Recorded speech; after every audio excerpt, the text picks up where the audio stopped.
G'day guys, I'm Daniel. Welcome back to the Gap Lap if you've been here before. This is our very first episode in the Northern Territory and probably the first episode that I've worn a jumper and a beanie because it is cold here, or cold for us. Perched up on a bit of a hill here, nice lookout. So I think we can deal with the cold for a little bit while we get to take in this stunning scenery. Now, I'll just take you back into the van and I'll show you where we are, where we've come from, because I tell you what, if you've seen our last episode, we're a long way from Kununurra.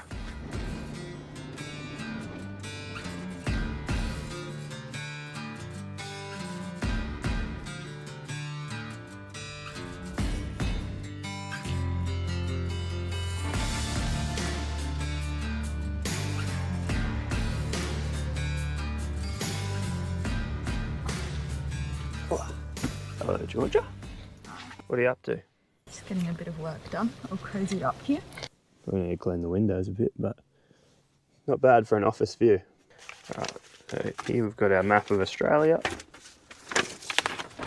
You hold this, please. Thank you. Alrighty, so for those who haven't seen from the start, we started all the way down here in Mount Gambier, travelled along the coastline pretty much for our entire trip into WA, around Esperance, around Margaret River, Perth, Exmouth, come into Karragini, along here, Broome, and then we left you up in Kununurra over here. We are now nowhere near here. We come across the top here up to Katherine, and then come all the way down to Alice Springs, where we spent a few days getting ready for this next leg of our trip,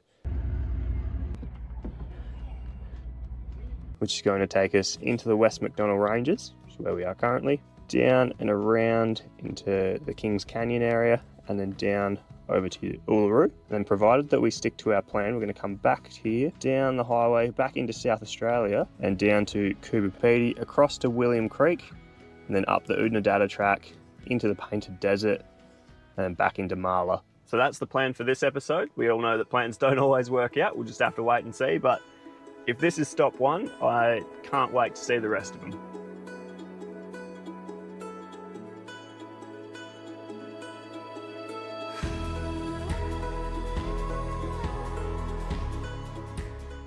The West MacDonnell Ranges were absolutely stunning, and we're so happy to have added this detour to our lap of Australia. There's plenty of walks with incredible views to take in, and we did as many as we could in the few days we had here. For anyone with a little more time and with a lot more ambition, there's a 220-kilometre hike through the West Macs called the Larapinta Trail. An epic opportunity to really get to know the place.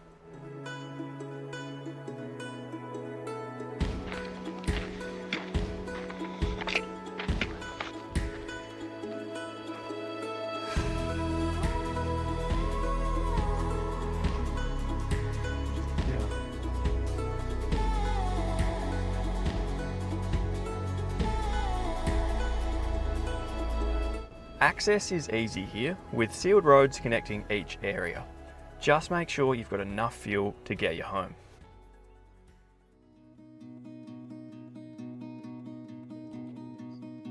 At the end of each day, Georgia and I sought refuge in the overnight rest areas. There's plenty of other options for camping here, but it's pretty hard to pass up a campfire and an exceptional view.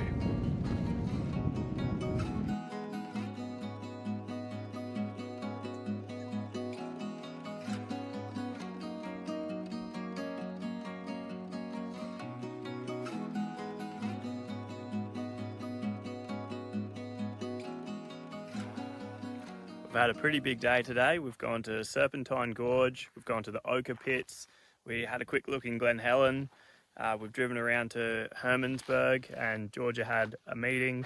We filled up the van, or we put $90 of fuel in the van. That gets you about 30 litres of fuel out here. And our next stop is Kings Canyon. I was going to draw you a bit of a map on how we're getting there. Alrighty, so we've got the Stuart Highway running down the centre of Australia. Got Alice Springs around here, and then we've got the West MacDonnell Ranges. This is a sealed road, goes all the way around, a bit of a loop. Come down Stuart Highway a bit further, you've got to turn off. Does anyone know how many months warranty you get on a husband? I've had this one for about 8 months. I'm pretty sure it's faulty. Come down here for Uluru. That's the turn off for Kings Canyon. Alright, so if you're going to get to Kings Canyon on sealed roads, you'd come back to Alice Springs, down the Stewart Highway, across and up, and be a very, very long way. We've just gone and gotten a permit from one of the small communities out here to do the Mereenie Loop, which is an unsealed road that connects the two. It's about 150 k's, and there's differing reports as to, you know, what the condition of the road's like, but we've just dropped the tyres and let's see how we go.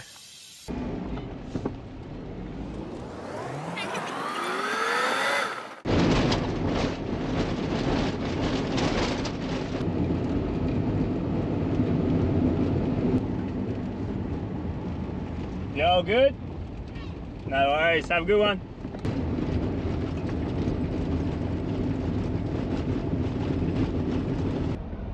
So I've done about 2/3 of this loop now, and we had our tyres down to 30 psi from about 50, 55, and there's been reports in some of the reviews that the last third isn't too good, and I think we've come across it, so we're going to drop them down to 25 and then keep going on.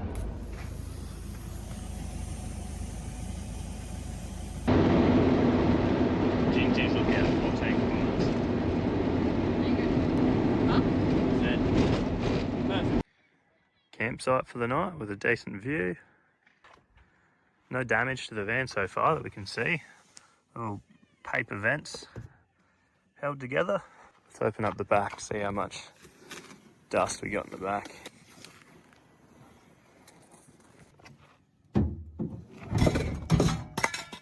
Oops. Oh, a little bit. This is all pretty fresh. Let's have a look at the clothes.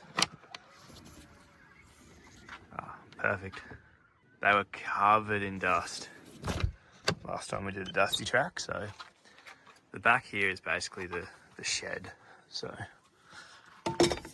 not the end of the world if there's a little bit of dust on there. Good morning. Morning.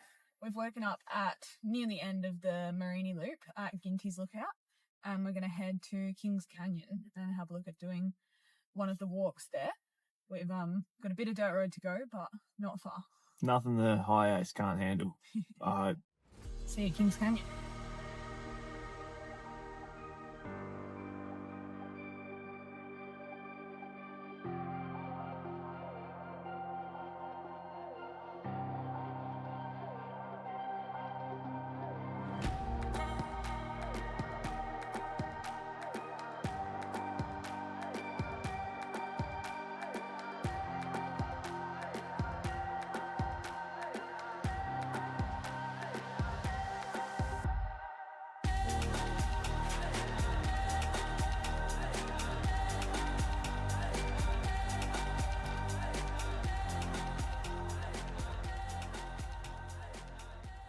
How good's this? We're in the Garden of Eden.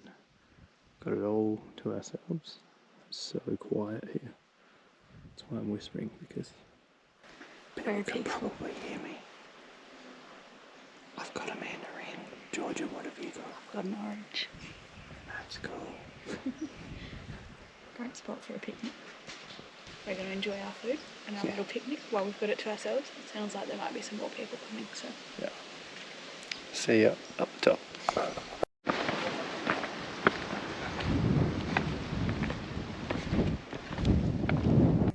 We were going to do a camp oven ragu on the fire tonight, but we've pulled in just a little bit too late, so a couple of roast potatoes down there, among other things, for dinner tonight, and we might have to try for the ragu tomorrow. But very, very cool spot we've got here. Our next stop was at Uluru and Carter, where we did the base walk, a sunrise and sunset viewing. Between filming for this episode and editing it, we've learnt that we might not be able to use our footage on YouTube, so you'll just have to believe me that the rock is slightly outside of these shots. After a big drive back to the Stewart Highway and continuing south, we stopped to camp at the border, cooking a nice roast on the fire. Another big day's drive got us through to Coober Pedy, one of the most interesting towns we've ever come across. I can only describe it as Australia's version of Radiator Springs, On the surface, a dusty town with broken down machinery, hinting at what was once a thriving mining town. Looking closer though, and Coober Pedy still has so much to offer, including unique underground churches, cafes, museums, and a garden with the only sturt desert peas we've seen so far.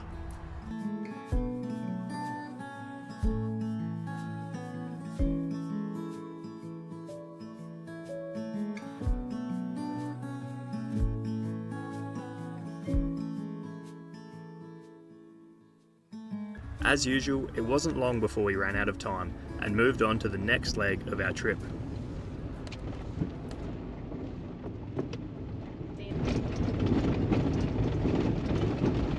Alrighty, we've just left Coober Pedy, one of the most interesting towns I have ever been in.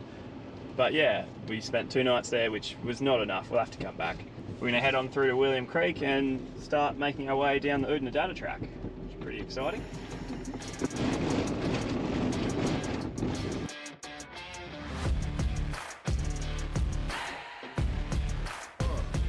How you play the game with the people that writing the rules ain't the fame that I'm after when playing. The unsealed leg between Coober Pedy and William Creek summed up how all of our driving over the next few days would be. Unpredictable. In some spots, the road was equivalent to a sealed highway, whilst long stretches of heavy corrugations were also frequent. Occasionally, the best option was to drive on the side of the road, but often the only choice was to push through and hope our 24-year-old camper van came up on top. We arrived in William Creek without issue and continued south along the Oodnadatta Track. At this stage of the day, we were coming close to breaking a golden rule of travel, to find camp before dark. The relentless corrugations were holding us up, and all we could do is watch as the sun dipped lower and lower in the sky, creating a beautiful and unique outback landscape, but nervous travellers. Just as the last light was disappearing, we arrived at our campsite, relieved and ready for a rest.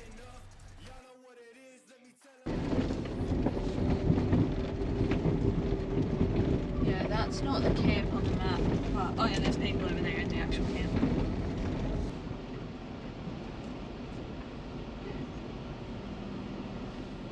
The place we're off to next is the reason why we're heading south on the Oodnadatta Track before turning around and heading back up north. It's Coward Springs. I get this wrong so much. Coward Springs. Once we get there and show you what it is that we've gone for, it'll be pretty obvious why we've come down this track and why we've made this extra detour.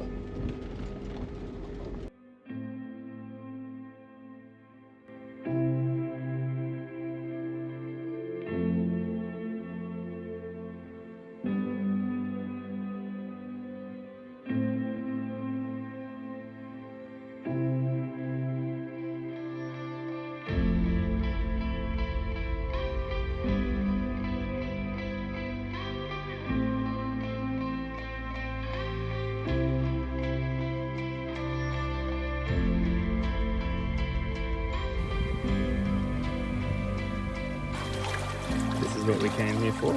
Might be tiny, but it's a natural sky. Very smoky.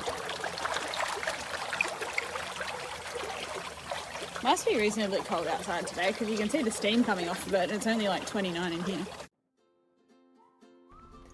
With a couple of scones on board from Coward Springs Date Shack, we returned north along the Oodnadatta Track, refueled in William Creek and kept moving.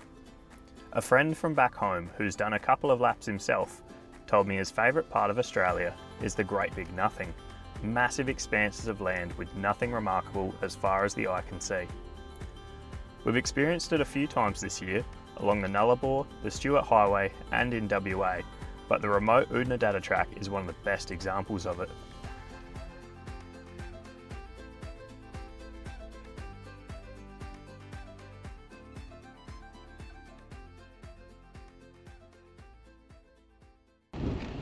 We're leaving camp a little bit earlier than normal today because we're trying to catch up.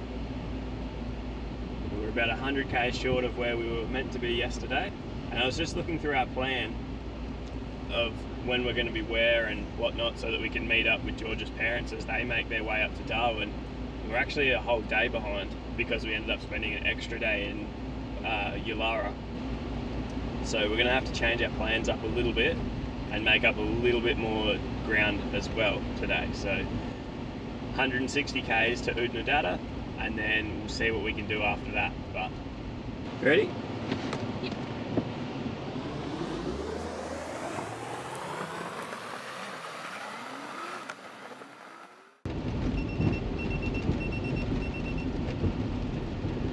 We made it about 500 metres. Oh dear.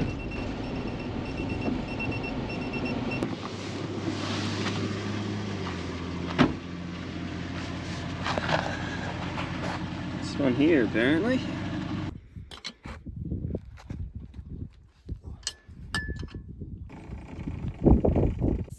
We might just put our spare on for now, and this will need to get replaced, but we might be able to patch it just to get us off the track if it comes down to it, but yeah, that's less than ideal.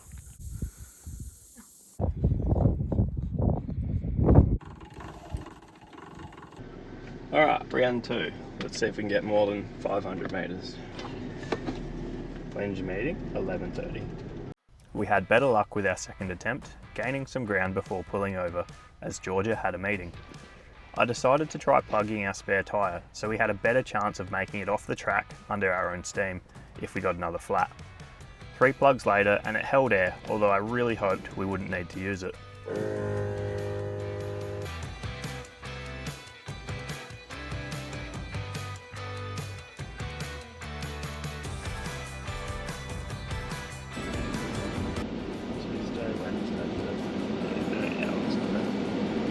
Oh, there. Wednesday 9 to 12. Thursday 10 to 3. Try again tomorrow. Oh, no, hang on. It says a subsidised community store for local residents. Are you a visitor? Head down to the Roadhouse. They've got everything you need. You're not allowed to shop there anyway. Oh, let's go to the Roadhouse. Do you think that's the free camp there? No one in it? Yeah, free camping area.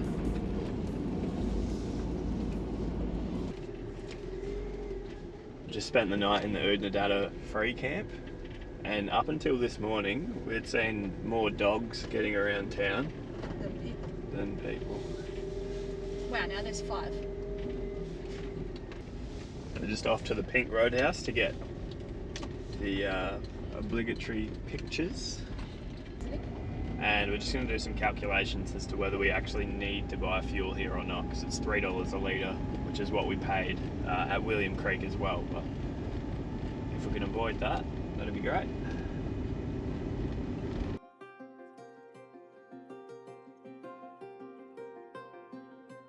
This Central Australia trip took place over nearly 3 weeks, and we finished up as strongly as we started. Like the Westmacs, the Painted Desert was a truly unique landscape and well worth travelling over 700 kilometres of unsealed roads since leaving Coober Pedy. And to think, if we hadn't have seen over 140 millimetres of rain in WA, which wiped out our Gibb River Road plans, this trip wouldn't have happened at all. Let us know in the comments, what was your favourite stop? George's was the Uluru base walk, but personally I think the Great Big Nothing is pretty hard to pass up. As always, thanks for watching, and we'll see you in the next episode.